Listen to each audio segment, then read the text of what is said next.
Olá pessoal, bem-vindos à aula 8. Nessa aula nós vamos tratar sobre a primeira lei de Newton, ok? Já iniciando aí o nosso estudo de dinâmica. Então encerramos cinemática com movimento relativo, passamos agora para o estudo de dinâmica com a primeira lei de Newton. Bom, no seu livro Princípio à Matemática, Newton formulou algumas questões referentes ao movimento dos corpos. Então, ele se perguntava qual o motivo de uma partícula permanecer em repouso e uma outra partícula acelerar. O que causava isso? Quais são os mecanismos que modificam o movimento? Por que alguns objetos aceleram mais que outros objetos? Então, responder essas perguntas perpassam aí por um estudo do movimento, que é o que a gente vai descrever agora com a primeira, segunda e terceira lei de Newton, ok? Começando aí com a primeira lei, então. Bom, antes de falar da primeira lei, vamos falar um pouco sobre o conceito de força. Então a gente tem uma ideia relativamente intuitiva de que força está relacionada com algum tipo de atividade muscular. É comum pensar, por exemplo, que quando você empurra o carro, você está aplicando uma força sobre ele. Bom, isso não está equivocado, mas é um conceito que precisa ser ampliado, ok?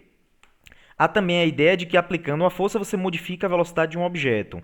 Ok, isso está correto, desde que não exista uma outra força interferindo.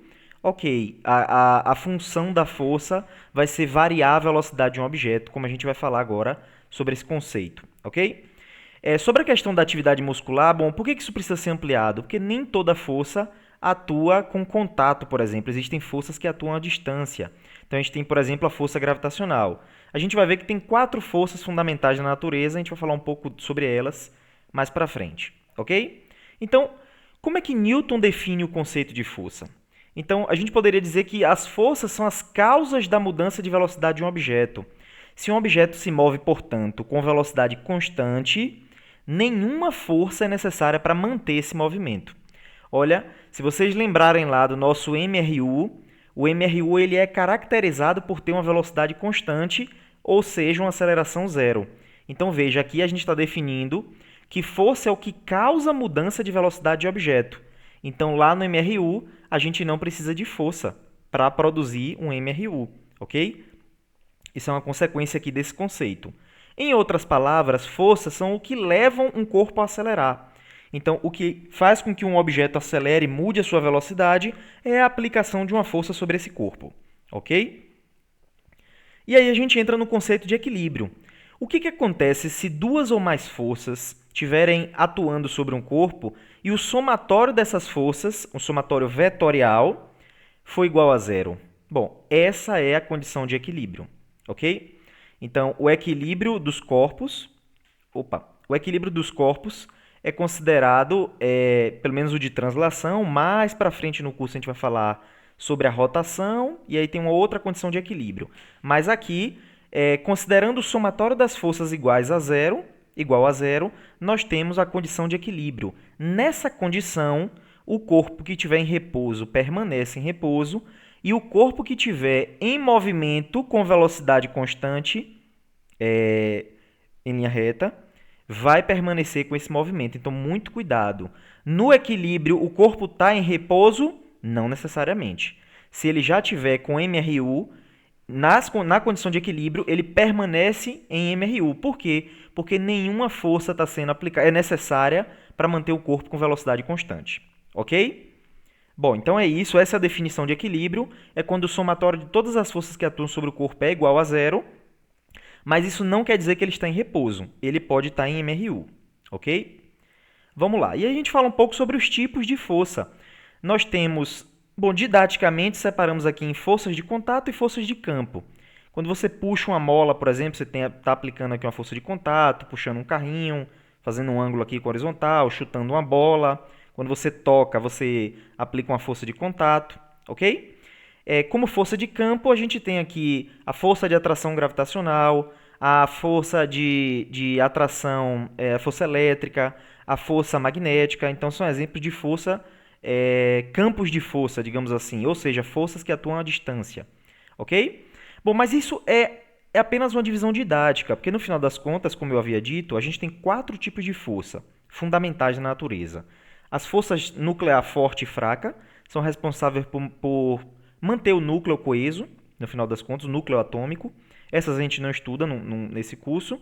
E a gente tem a força gravitacional e a força eletromagnética. Então, todo tipo de força que vocês verem pela frente se resume a essas quatro. E muito provavelmente no nosso curso se resume a duas apenas: gravitacional e eletromagnética, que seriam um tipo de força só que une aí a gravitação, que une aí o magnetismo, o fenômeno do magnetismo e o fenômeno da eletricidade. Ok? Bom, professor, mas toda a força se resume a essas aí? Sim. Então, por exemplo, nesse momento, se você estiver sentado assistindo essa videoaula, aí você pode me dizer, não, mas está atuando sobre mim uma força-peso, ok, a origem dela é gravitacional, mas tem também a força normal, que aponta para cima e me impede de acelerar em direção ao centro da Terra. Qual é a origem dessa força, então? Ela é eletromagnética. Então, no final das contas, o contato com a superfície, como essas que a gente está representando aqui como forças de contato, na verdade são interações eletromagnéticas entre esses átomos aí, entre os elétrons e os átomos, na superfície de contato. Então é essa interação eletromagnética que dá a sensação de contato. Então no final das contas você não toca nada, você interage eletromagneticamente com aquela superfície. Basicamente seria isso, ok? Bom, então essa na verdade é uma divisão didática, mas é bastante útil e a gente pode separar em força elástica, tração, força impulsiva, força centrípeta, normal, peso e tantas outras que vão ser úteis aí para a gente descrever os fenômenos, ok? Bom, como a gente está falando de força, a gente precisa lembrar o caráter vetorial de força. Então, se vocês assistiram lá a primeira aula, a aula introdutória, onde a gente trabalha vetores, a gente dá como exemplo de grandeza vetorial a força. Então, forças são grandezas vetoriais e a soma delas não pode ser considerada uma soma algébrica comum. A gente tem que fazer uma soma vetorial. Por exemplo, isso aqui é um aparelho chamado de dinamômetro, ele está calibrado para medir força, já em Newton, por exemplo. Então, você aplica uma força F1 para baixo, marca 1 newton. A força F2 para baixo, marca 2 newtons. Se eu aplicar a força F1 e F2 ao mesmo tempo, vai marcar 3 newtons exclusivamente, porque essas forças estão na mesma direção e sentido.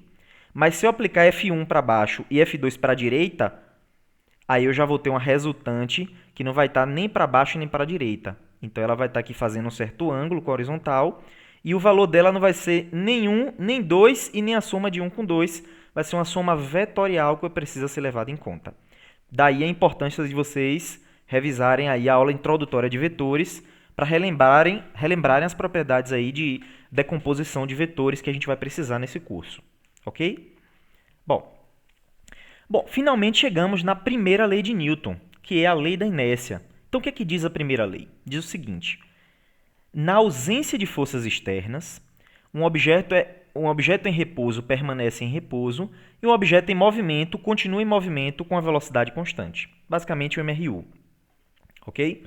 Então, a gente tem alguns exemplos disso. Então, se você... Um foguete que é disparado, por exemplo, depois de um tempo, um satélite que é disparado, depois de um tempo, ele desliga a propulsão e ele vai permanecer com aquela velocidade, naquela direção e naquele sentido indefinidamente, a menos que uma força externa atue sobre ele. Por exemplo, cair no campo gravitacional de um astro. Então, se você foge do campo gravitacional da Terra, por exemplo, e desliga as propulsões de um satélite, de um foguete, ele vai permanecer naquela direção e naquele sentido indefinidamente, realizando um MRU. Ok? É assim que os satélites são usados, por exemplo, para investigar a Via Láctea de um modo geral. Então, como é que consegue ir tão longe? De onde tira energia para ir tão longe? Na verdade, ele consegue se mover sem precisar de propulsão, porque ele vai permanecer com o MRU na ausência de forças externas atuando sobre ele. É isso que diz a primeira lei. Então, para a gente é um pouco difícil de imaginar, porque isso não é tão prático. Então, se você vê um objeto em repouso, ok, imaginar que ele vai permanecer em repouso sem nenhuma força atuar é intuitivo, mas imaginar que alguma coisa que se mova com velocidade constante permanece com aquela velocidade naquela direção e sentido, isso não é tão intuitivo para a gente.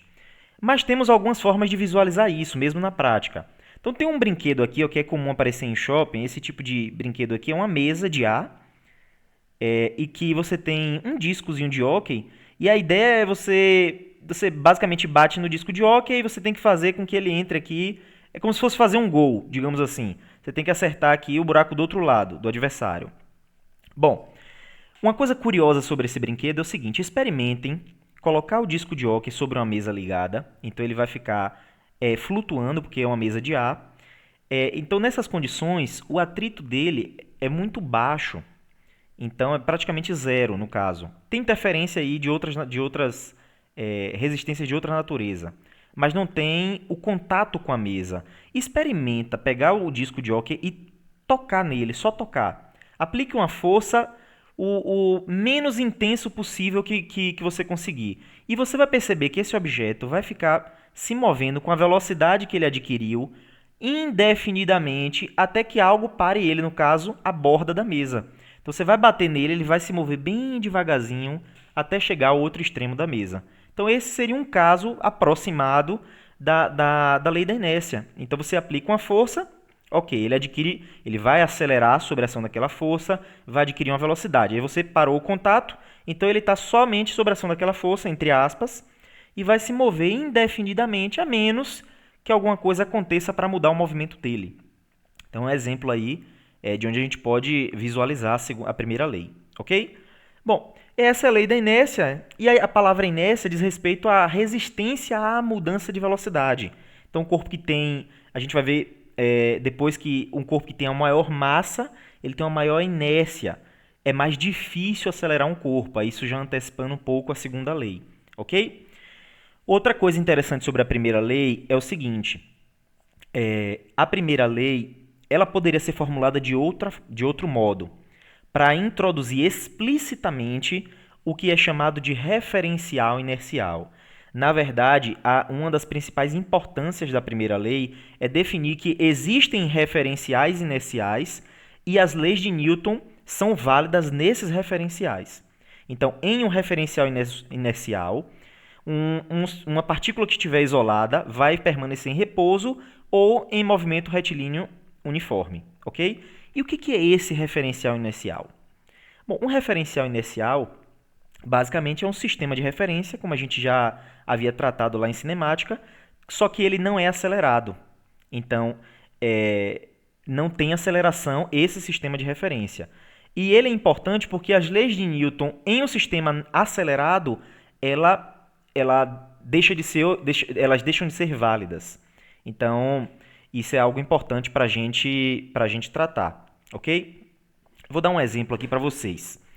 Imagine que você esteja num elevador, ok? Aqui a gente já está antecipando também um pouco da segunda lei, mas basicamente é o seguinte: ó, uma balança dentro de um elevador, uma balança de modo geral, ela está calibrada para medir a normal, no caso o seu peso, aí geralmente ela desconta a gravidade e lhe dá a sua massa. Então ela está calibrada para medir a normal. A normal é uma força de reação, uma força de reação à pressão causada na superfície. Então toda vez que houver um contato com a superfície, haverá uma normal sendo produzida, ok? Bom, então, quais são as forças que vão atuar em uma pessoa que está em cima de uma balança do ponto de vista de quem observa do solo? Então, você tem para cima, se a pessoa estiver em um elevador acelerando para cima, ela vai ver a normal para cima, o peso para baixo sempre para baixo, então normal menos peso em sentido contrário é igual a massa vezes aceleração. O peso é massa vezes gravidade, então quando você passa para o outro lado, você vai ter que a normal é ma mais g. Ou seja, a sua normal não vai ser simplesmente a massa vezes a gravidade, como a balança está acostumada a medir. Vai ter um termo de aceleração. Então, isso vai fazer com que a balança meça, quando você estiver acelerado para cima, a balança vai medir um peso maior do que o seu peso real. Por outro lado, se você estiver acelerando para baixo, o que vai acontecer é que você vai ter peso para baixo menos a normal, massa vezes aceleração. O que a normal vai medir? Massa vezes gravidade menos aceleração. Ou seja, se você tiver com aceleração para baixo, você vai medir um peso, a balança vai medir um peso menor do que o seu peso real. Então, são fenômenos que acontecem em referenciais acelerados. Daí a importância de, quando a gente trabalhar com as leis de Newton, levar em conta referenciais inerciais, ou seja, não acelerados. A Terra, embora seja acelerada em relação ao Sol, em relação enfim, outros corpos, a gente precisa ela pode ser, entre aspas, considerada um referencial inercial.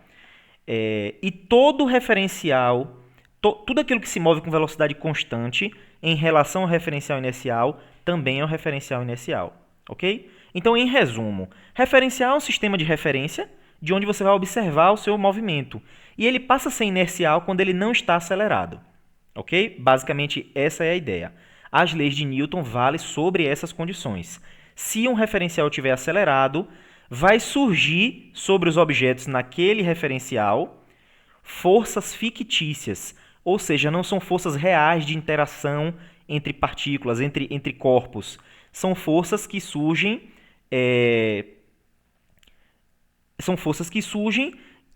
e não são devido à interação dos corpos. Por exemplo, quando tem um livro sobre um ônibus, por exemplo, esse ônibus freia de vez. Aí esse livro ele é arremessado para frente. Então ele está sobre a condição de inércia e ele é jogado para frente. Não houve uma interação de algum objeto que atraiu de fato esse livro para frente. O que aconteceu foi que ele sofreu o efeito de uma força não inercial, uma força chamada de força fictícia, e ele passa a ser acelerado aí para frente, ok? Então, essa é a importância da primeira lei, definir os referenciais inerciais e dizer que as leis de Newton são válidas nesses referenciais, ok? Quando estivermos em referenciais acelerados, como esses casos que eu mostrei aqui do elevador, vão surgir fenômenos como esses. A balança vai medir um peso maior do que o verdadeiro ou menor do que o verdadeiro, dependendo da aceleração. Isso não é válido, de fato, porque o seu peso não mudou. Você continua na Terra, com aceleração gravitacional aproximadamente constante, sua massa não mudou, então seu peso não mudou. Porém, pelo fato de você estar em um referencial acelerado, houve essa variação. Ok? Então é isso, pessoal. É isso que nós temos sobre a primeira lei. Na próxima aula, vamos trabalhar a segunda lei de Newton. Ok? Até lá!